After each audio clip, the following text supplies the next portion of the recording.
नमस्कार विद्यार्थी मित्रांनो, स्वागत आहे तुमचं आपल्या स्टडी फ्लो अपडेट्स या आपल्या यूट्यूब चॅनलवर। मित्रांनो, स्पर्धा परीक्षेची तयारी करत असताना प्रशासनात नेमक्या काय घडामोडी सुरू आहेत हे जाणून घेणे आपल्यासाठी खूप महत्त्वाचे असते। आज आपण महाराष्ट्र शासनाच्या महसूल व वन विभागाचा असाच एक अत्यंत महत्त्वाचा आणि नवीन शासन आदेश जो आहे तो सविस्तरपणे आणि सोप्या भाषेत समजून घेणार आहोत।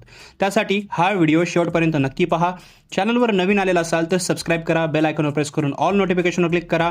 जर तुम्हाला मराठी स्वरूपामध्ये सोप्या भाषेत आर्टिकल रीड करायचं असेल तर डिस्क्रिप्शनमध्ये पहिली लिंक आहे त्याला क्लिक करा।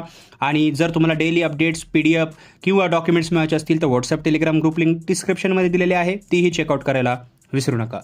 विद्यार्थी मित्रांनो, हा शासन आदेश 20 ऑगस्ट 2026 रोजी निर्गमित करण्यात आलेला आहे। या आदेशाचा मुख्य विषय आहे तहसीलदार संवर्गातील अधिकाऱ्यांना उपजिल्हाधिकारी या संवर्गात तात्पुरता स्वरूपात दिली जाणारी पदोन्नती। सन 2025-26 या निवड सूचीवरच्यासाठी ही पदोन्नती देण्यात आलेली आहे।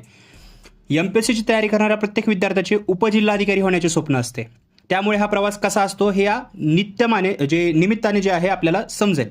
या आदेशानुसार तहसीलदार संवर्गातील अधिकाऱ्यांना वेतन श्रेणी S19 म्हणजे 55,100 ते 1,75,100 मधून आता उपजिल्हाधिकारी संवर्गातील वेतन श्रेणी S20 मध्ये पदोन्नती देण्यात आलेली आहे।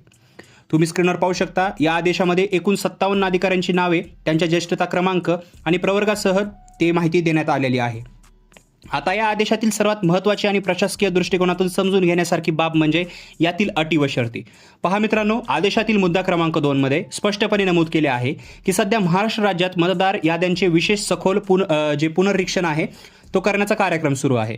तहसीलदार संवर्गातील अनेक अधिकारी सध्या या निवडणुकीच्या आणि मतदार यादीच्या कामासाठी अधिसूचित पदांवर कार्यरत आहेत।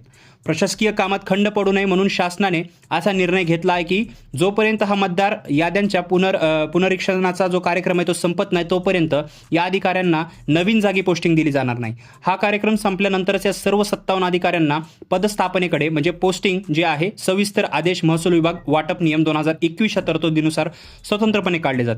तसंच मुद्दा क्रमांक 3 नुसार ही जी पदोन्नती उपजिल्हाधिकारी संवर्गात दिली गेली आहे ती सध्या निव्वळ तात्पुरत्या स्वरूपात जी आहे ती देण्यात आलेली आहे। तर मित्रांनो, यातून आपल्याला दोन गोष्टी शिकायला मिळतात। एक म्हणजे प्रशासकीय कामकाजाची पद्धत आणि दुसरे म्हणजे महसूल विभागातील करिअरची संधी। जेव्हा खालच्या पदांवरून अधिकाऱ्यांना बढती मिळते तेव्हा भविष्यात खालच्या पदांच्या रिक्त जागांची स्थिती निर्माण होते, ज्याचा फायदा सरळ सेवेने किंवा राज्यसेवेतून जाणाऱ्या नवीन उमेदवारांना होतो। त्यामुळे आपला अभ्यास याच जोमाने सुरू ठेवा। तुम्हाला हा व्हिडिओ माहितीपूर्ण वाटला असेल आणि अशाच महत्त्वपूर्ण प्रशासकीय अपडेट्स तसेच करिअर गायडन्स मिळवायचे असतील तर आपल्या चॅनलला सबस्क्राइब करा। व्हिडिओ आवडल्यास नक्की लाईक करा आणि तुमच्या अभ्यास करणाऱ्या मित्रांसोबत शेअर करायला विसरू नका। भेटूया पुढच्या व्हिडिओमध्ये एका नवीन माहितीसोबत। तोपर्यंत हा व्हिडिओ पाहिल्याबद्दल धन्यवाद।